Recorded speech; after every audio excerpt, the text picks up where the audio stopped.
All right, on today's episode of Locked On Avalanche, we got a little bit of an update on Artturi Lehkonen, and the verbiage of it doesn't really make you feel all that good. So we'll discuss that, and we will talk about Pierre Lacroix finally getting his due and heading into the Hall of Fame. All of that and more on today's episode of Locked On Avalanche. You're Locked On Avalanche, your daily podcast on the Colorado Avalanche.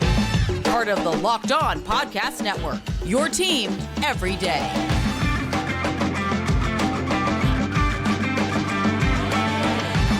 All right, everybody. Welcome to the Locked On Avalanche podcast. We are part of the Locked On Podcast Network, your team every day. I am your host, Chris Maselli. With me, as always, is Mr. Shaggy Von Doom, Kyle Sullivan. Thank you for tuning in and making this your first listen of the day. That's always appreciated. Make sure to follow us on our social media outlets, LOPN_Avalanche on X, Locked On Avalanche on Instagram, questions, comments, concerns, opinions, LockedOnAvalanche@gmail.com, and follow us on our YouTube channel. Subscribe, get notified when a new show goes live, and make sure to subscribe to our subtext as well. Link to that is in the show notes below. And when you do, chat with Kyle and I one-on-one and become one of our oh-so-special insiders, and you can divulge your feelings on current games, players, situations, anything that's on your mind that we will read on the show, which we will do shortly here with the Avalanche and Dallas Stars over the weekend. You can see our rundown if you're over on YouTube. Some potential new overtime rules on the way, question mark. Are they needed? We'll talk about that.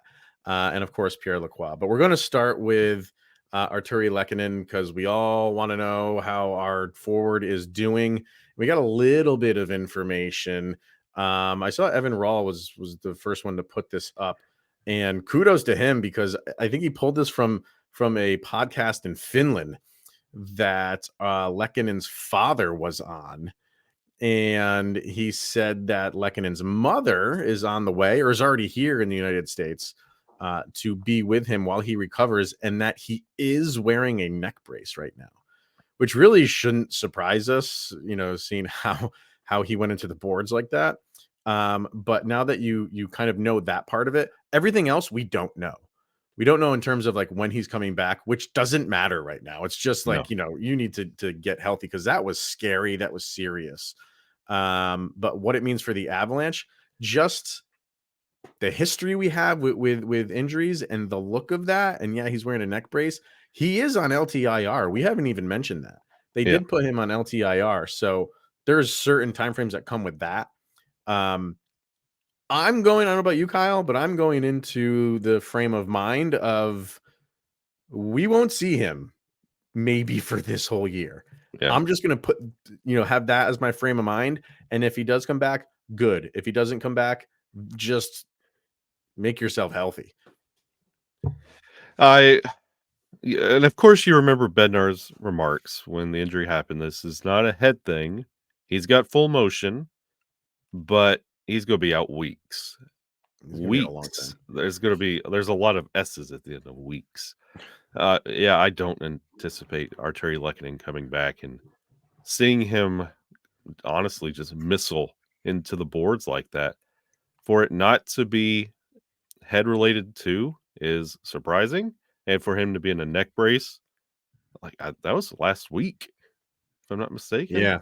Yeah. And so he's still in a neck brace, and I feel like I don't feel like he's going to be rushed back. I mean, I don't think it's a specifically a head thing because if you're wearing a neck brace, it's clearly neck and spinal cord.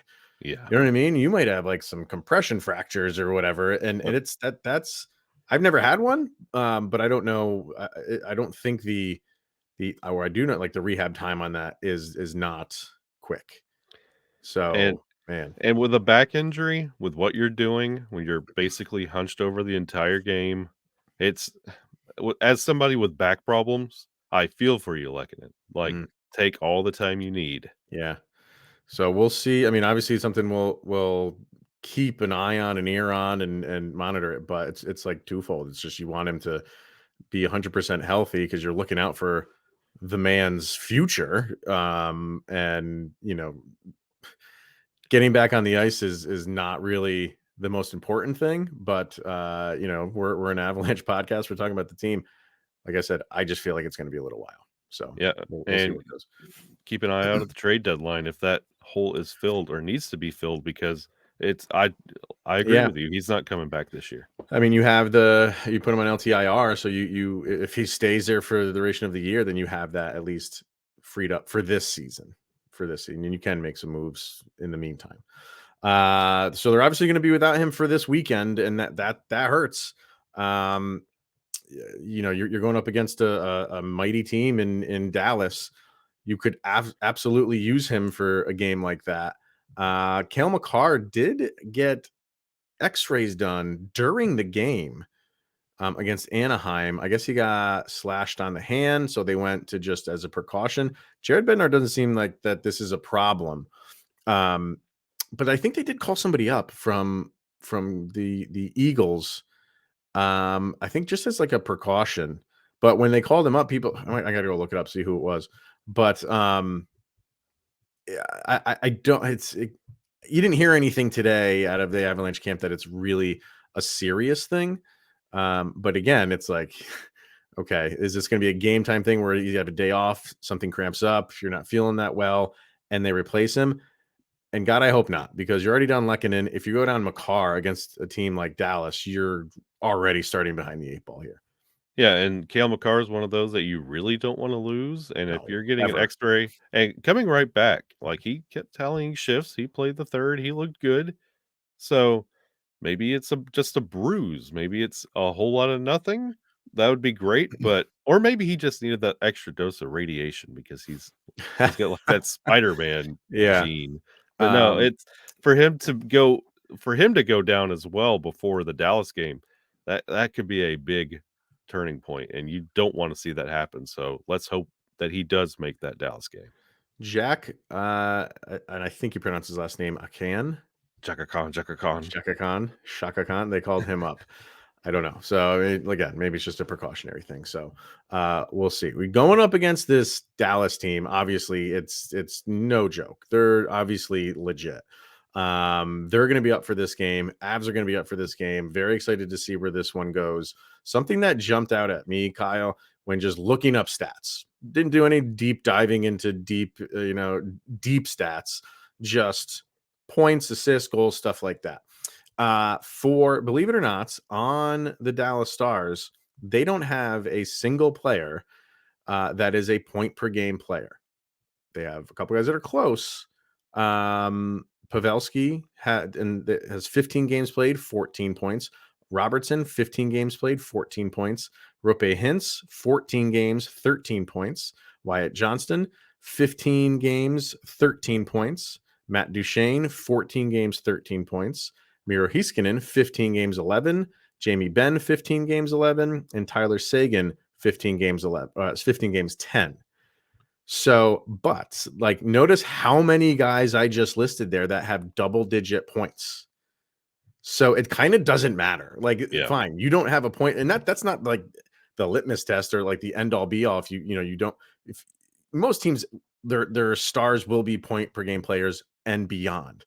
When you have this many guys, when points are getting spread out this much, it doesn't really matter. And really quickly, you go over to the Avalanche side, they have they have 3 guys that are way more than point per player in Rantanen, who has 15 games, 21, Makar, 15 games, 21, and Nathan MacKinnon, 15 games, 20. So they have 3 guys that are above point per game players, 4 guys total that are double digit in points. So the Stars have double the amount of guys who are double digit points at this stage in the season over the Avalanche. And everything that we said yesterday about that really good win against Anaheim and rolling out all 4 lines, you want to continue it, because guess what? Dallas is getting that production from everyone. So you want to see mano a mano. And guess what? You mentioned 4 players for the Avalanche in double digits. Ryan Johansson hasn't scored since the Devils game. He hasn't tallied a point. Has it been that long? Jeez. Yeah, it has not been since the Devils game. And we were just talking about Lekhonen being out. these are the games like Rijo. This would be a great game. He knows Dallas. The Nashville Dallas games, they seem to be on all the time. This would be a good game for him to get going as well. If you could get production from him, you know what you're going to get out of Ross Colton. You know what you're going to get out of the fourth line.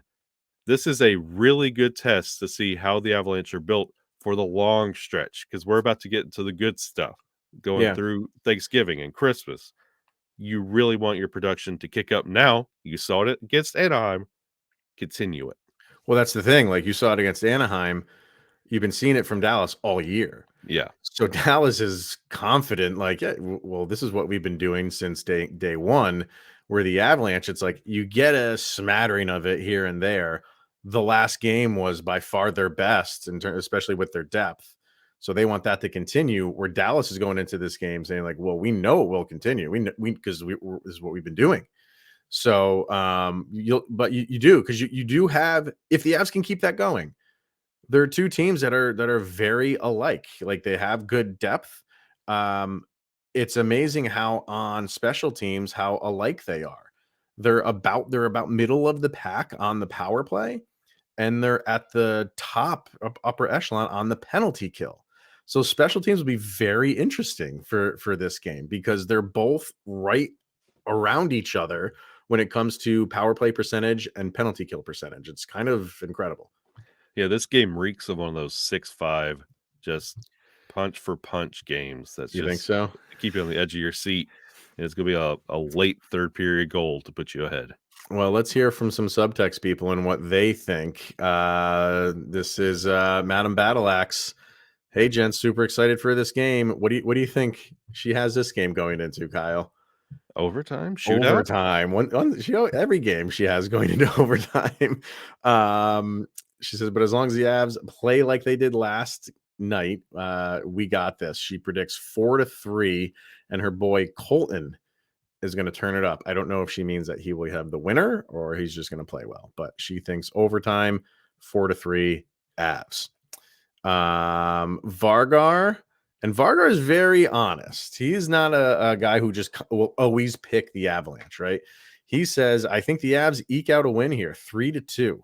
And I feel they will keep things simple and make life difficult for Otter by crowding the crease, which they did last game. Again, we're taking all of this small sample size of what they did against Anaheim and just hope that they continue it for this game. I think Mikko, I like this comment. I think Mikko's upset he didn't get a point in that last game when everybody seemed to be getting points. Mikko got nothing.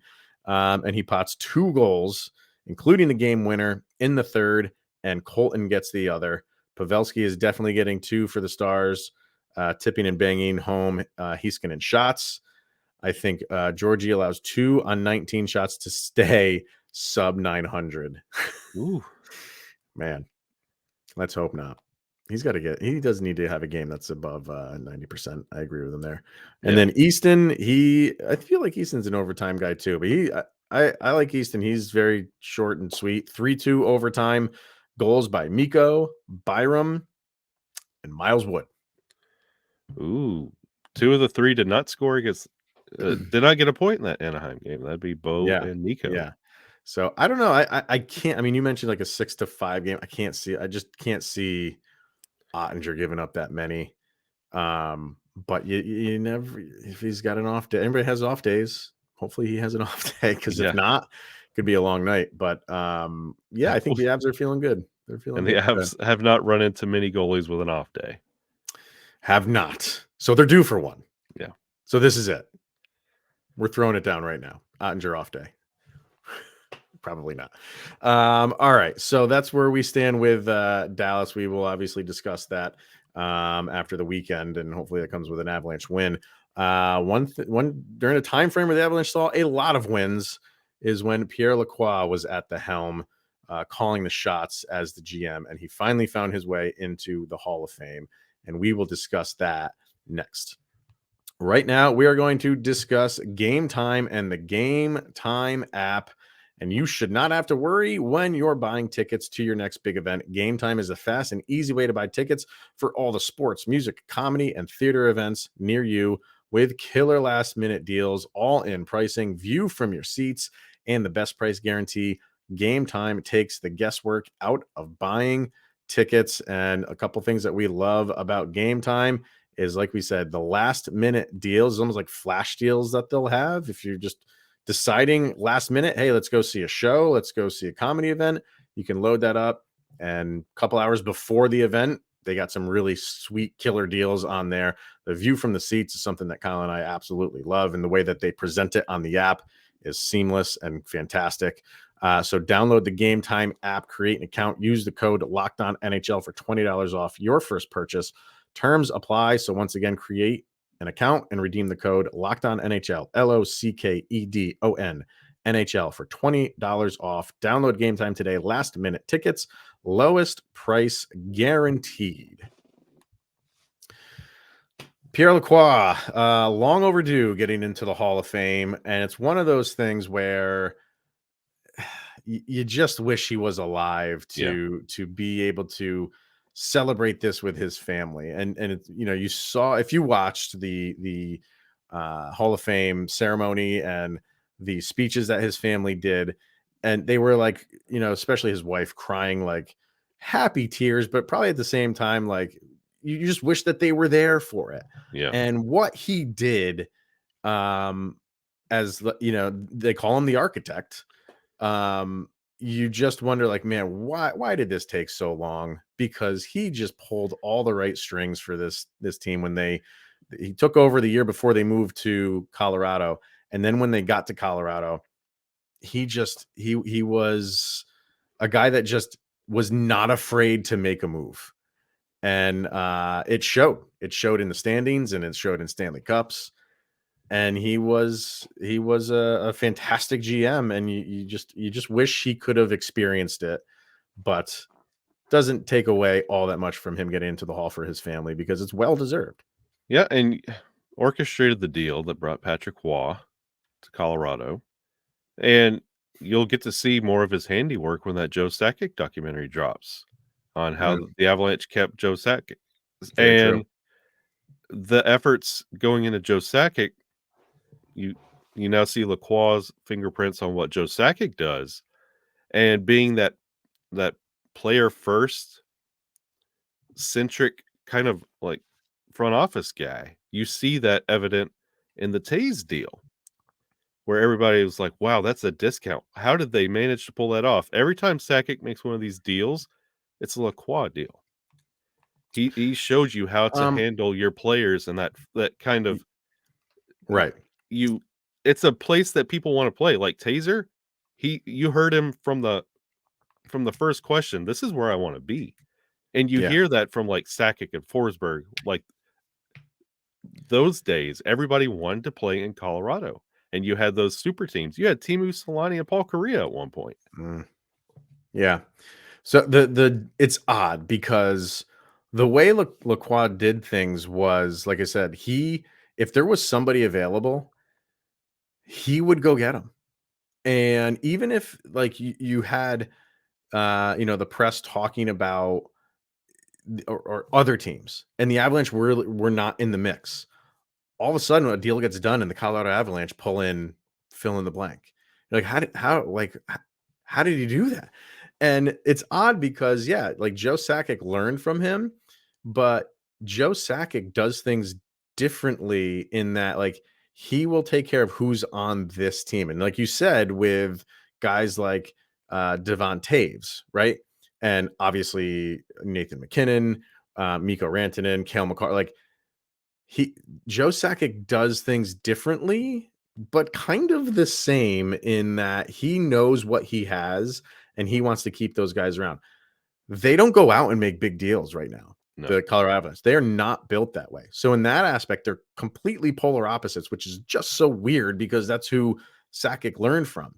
But I think he pulled certain things from him, and he pulled from him, like, you need to keep the guys that got you here. And that's what Joe Sakic does. What Lacroix did was just, it's almost like George Steinbrenner-esque. It kind of annoyed a lot of people because they knew that they would be fighting him on acquiring a player. And again, Joe Sakic, people aren't fighting with him, but we always joke when the phone rings and Joe Sakic's on the other line, the other team should hang up because Sakic and now Chris McFarland are going to get the best of you. They're going to get the best of that deal. Yeah. So what Lacroix did was the one that, and I read a story about him, about the Ray Bourque deal, where no West Coast team was in on that. None. Because Bourque didn't want to go out west. He wanted to stay East Coast. He played in Boston for all those years, so he didn't really want to move in the latter stages of his career across the country. And all Lacroix did was make a phone call. Made a phone call, and then that just planted the seed in Ray Bourque's head. And before you know it, Ray Bourque's wearing an Avalanche jersey. He just had that way to figure out how he could pull deals. And the one that we're not even really like, we don't mention too much of, but to me, it was as important as Patrick Waugh, Ray Bourque, name your pick, Claude Lemieux. Yeah. And that was one of the first deals that he made when they came over to the Avalanche, was to bring Claude Lemieux in. And that deal spoke volumes for that team in the mid to late 90s. And Claude Lemieux, Theo Fleury, even though he's not talked about a lot in Avalanche circles, in the moment, in the time, Theo Fleury was one of the top point scorers in the league. Huge.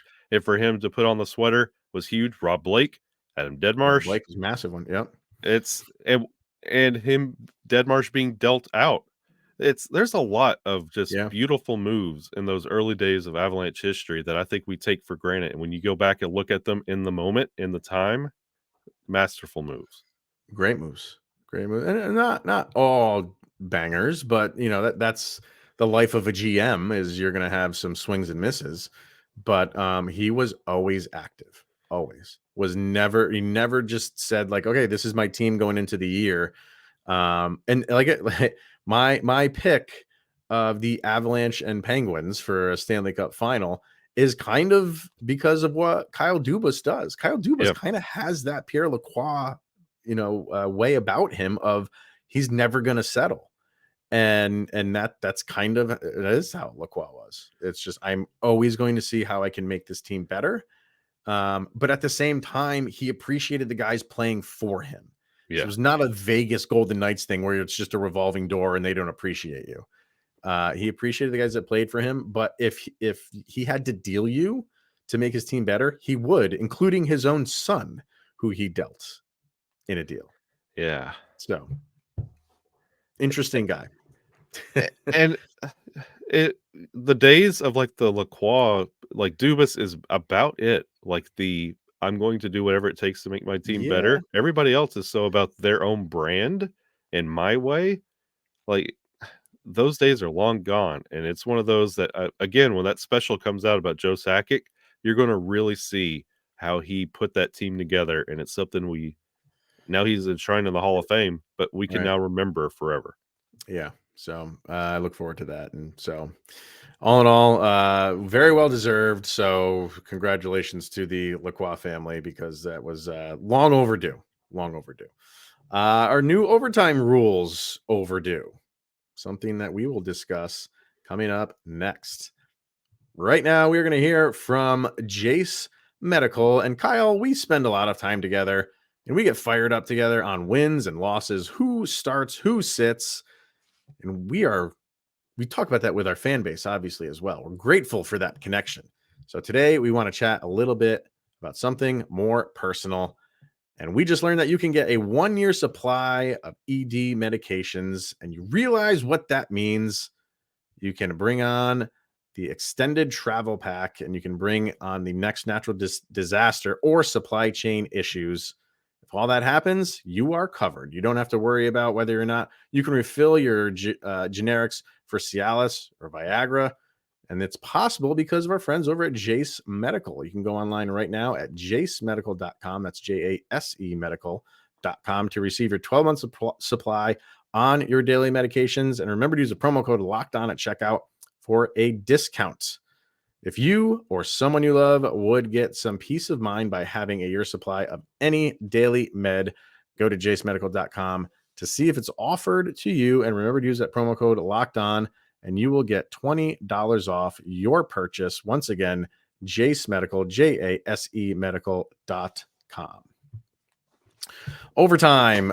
It's been 3-on-3 for some time now, and we all know the rules. 5 minutes of overtime, 3-on-3. If nothing happens, we go to a 3-round shootout, more if necessary. Whoever wins that gets the extra point. It's going around that owners are wanting to revisit this, not to blow it up. 3-on-3 is not going anywhere. But has the time come to implement a couple rules here or there to, I guess, make it better? I don't know if anything's set in stone for anything to be on the way, but it's being discussed. Do you feel like there's any rule changes that we need to implement now in the overtime and or shootout? Unfortunately, with it being 3-on-3 and staying 3-on-3, Mhm. I feel like you can't make it the way it should be, which is 5-on-5. Uh, so you Oh, want the old school 5-on-5? because the rumors that were going around were the owners are not happy about teams, sandbagging, holding onto the puck, Mm-hmm. dragging it out. Yep. They wanted to institute kind of like a half court rule, quote unquote. Or Let's like a not shot clock or something like that. let's not gimmick up overtime more than it Mhm. already is with 3-on-3. Like it's already enough that when you lose in overtime, everybody's complaining. If it was a 3-on-3, we'd have a chance, or I can't believe. And then if you don't score in 3-on-3, you go to a shootout, which is also complained as a gimmick. So let's not gimmick it up even more by putting on shot clocks and lines you're not supposed to pass. And Right. if you're going Well, to do all that, just go back to it 5-on-5. yeah, but I love the open ice of 3-on-3. I love it.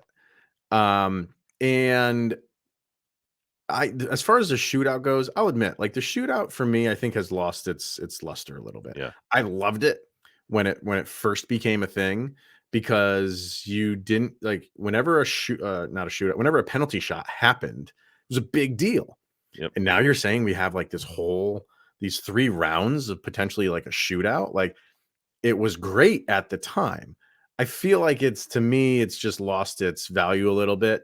I get that it's kind of just like a quick way to decide who wins, who loses. I love the 3-on-3. I don't want to lose that. I think some of the most exciting moments in a game are when teams are going back and forth and there's just 2-on-1 break after 2-on-1 break that the goalie saves and then back in the other direction we go. Absolutely love it. I get how they don't like a team sometimes will hold on to the puck for 2.5 minutes, right? They go into the zone. They don't like anything. They just back it all the way out. I get that. Um, but am I sitting here feeling like we really need to change because the amount of times I'm complaining about that happening of teams just holding on to the puck to me is far less than the times I'm excited about an overtime that I just watched. I So I don't feel like like it happens. Don't get me wrong, it happens, but it usually happens in like the beginning of the overtime, and then as the minutes wind down, I think players just start amping it up because they don't want to go to a shootout either.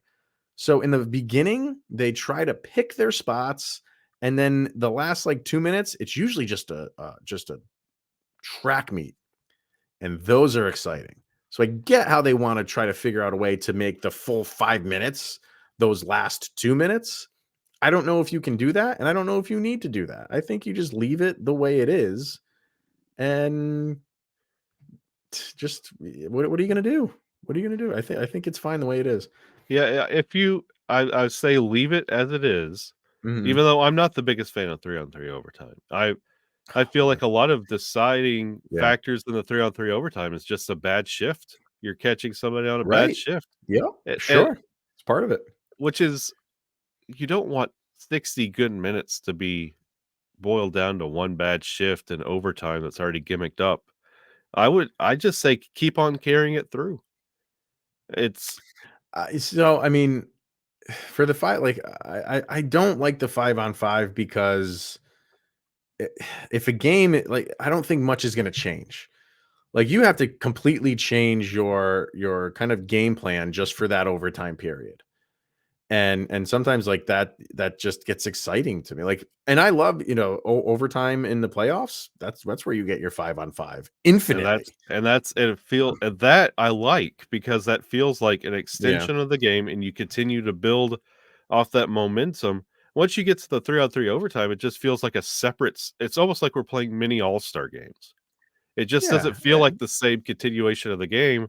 So when those points are decided, whether you're getting an overtime loss or an actual 2-point for the win, Hmm. it feels like it's coming down to a mini game or like a Right. sideshow. Sure. I mean, those are two different things, though. A mini game is totally different than a side. Like, I don't like a sideshow. I like a little game within the game. I love it, but I get like some purists who don't like it at all. And there was something on ESPN, which is a pretty crazy stat. That 69% of the games that go into overtime end in overtime. So we don't really get a ton of shootouts. Like, yeah, you get them, but it's not like the percentage of games that goes into a shootout is not that high. So, okay, does that mean, do you want to bump that up a little bit? Do you want that to get up to 80%? Then maybe you add a couple minutes on to the overtime. And another thing that I would do, Kyle, for overtime, if you're keeping it at 3-on-3, get rid of offsides. Get rid of it. Ooh, If that's a guys want to gamble. just I if like guys that. just want to be hanging out and not playing defense, fine. They could hurt their team on the defensive end, but if their players somehow, some way get possession of that puck, they got a guy that's scot-free all the way out the end of the ice. Open it up. Open it That wide open. that's how I used to play on Super Nintendo. Turn all the You just penalties off. turn off all the penalties. I mean, you can't turn the penalties off, but you can. I think you should be able to turn the offsides off. Why not? If you want these games to end one way or another, that's a great way for them to end. Because, like I said, if a guy doesn't want to come down and play defense, then that team's got a 3-on-2, and chances are that game's going to end. And then if they turn it over, that guy's got a breakaway or something doing on the offensive end. Do I, that. I go back to 5-on-5 NHL. Get it right. Just get it right. So I don't know. We'll see what happens. I don't think this is so needed where something's going to come out of it like immediately, but maybe like in the off season they revisit it and just tweak a couple things. Because to me, it's exciting. It is exciting to see just wide open ice and guys like Cale Makar and Nathan MacKinnon, when they get that open ice, just turn on the afterburners and good luck catching up to them. I love that. I love it. You don't. I just don't, because I've been Right. on both sides of that, where you're talking about great Sure. 60 minutes and then it comes down to, but I can't believe they beat us on that bad play. It was Yeah, usually Nikita part of it. Zadorov in Yeah. the overtime. So Yeah, it's all part of it. So fire away in the comment section. Let's hear what you guys think. Or go back to the 5-on-5, or do you need to tweak some 3-on-3 stuff? Let's hear what you got to say.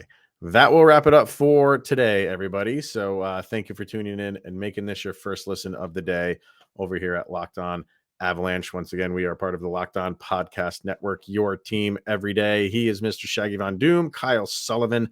I am Chris Maselli. Like we said, this is Locked On Avalanche Podcast. Enjoy that game on Saturday, and we'll be talking about that later.